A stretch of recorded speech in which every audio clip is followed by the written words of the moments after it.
Here we go. On the southern border, in an interview with CBS News, House Speaker Johnson said on his first day in office, President Biden came in and issued executive orders that began this chaos. Did any of the administration's policies contribute to the record number of border crossings? No. The president understands that there's a problem at the border. He put forth on his first day something to deal with that problem. And what we continue to see from Speaker Johnson and Republicans, House Republicans, I know Jackie asked a question about something that I said yesterday in May, and I'll repeat it. I repeat what I said yesterday. In May, House Republicans decided to vote on a bill that would cut 2,000 Border Patrol agents at the border. How? That's what they did. That's what they did. And they continue to obstruct and get in the way of of the president wanting to move forward with a supplemental that includes border security. They're getting in the way of it. They are. While Senate Republicans and Democrats in a bipartisan way are trying to find a bipartisan agreement to deal with border security, you have House Republicans who left. They left in the middle of December, and I think they come back next week. Maybe they'll get some work done. Instead, they're playing politics.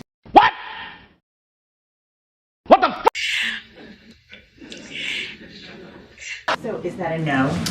Look, what I can say is what the president has done. I'm not going to speak to data. I have not seen any data that would show this, so certainly I can't speak to that. What I can say is the actions and what the president has done and how seriously he has taken this on his first day, understanding that this system has been broken for decades. This immigration system has been broken for decades. Under a Republican president, under a Democratic president, it has been broken. Really?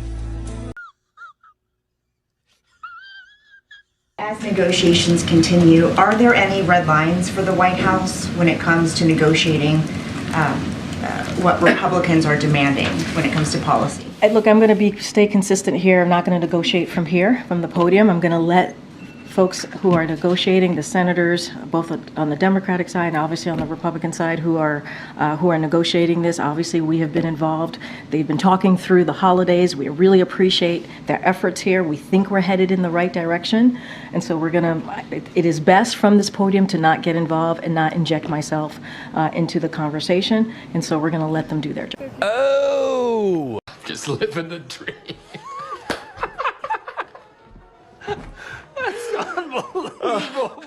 On House Republicans and getting this supplemental request passed, House Republicans have made clear to this point that they are not interested in signing off on a border deal, anything short of H.R. 2, which they passed. So is there any outreach from the White House to House Republicans to try to get the supplemental across the finish line and get a deal? They went home in December.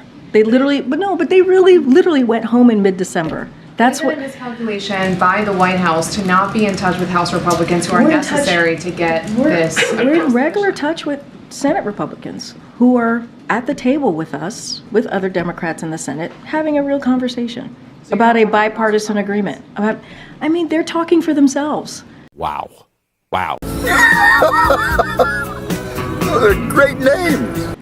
They basically took action by leaving in mid-December while the Senate side was actually having conversation to deal with an issue. Oh, come on! They're playing politics.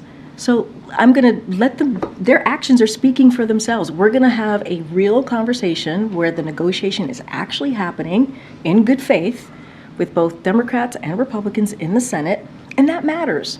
That matters.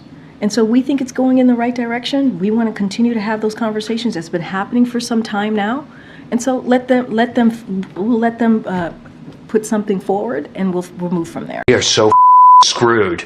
But if House Republicans are slamming White House immigration policies, why is the White House not in touch with those Republicans who, again, would need to approve of a deal to get the critical supplemental request that you've talked about? I'm not saying that we're not going to have, at some point, we're not going to have a conversation with House Republicans. That's not what I'm saying. I'm saying that their actions have proven to everyone where they stand on this. So we're having a productive conversation with Senate Republicans and Democrats to find a bipartisan agreement because we understand the system is broken. It's been broken for decades, the immigration system, and that is important. Let's not forget, this is a president that has... I didn't understand a one word you said. That's pretty nice.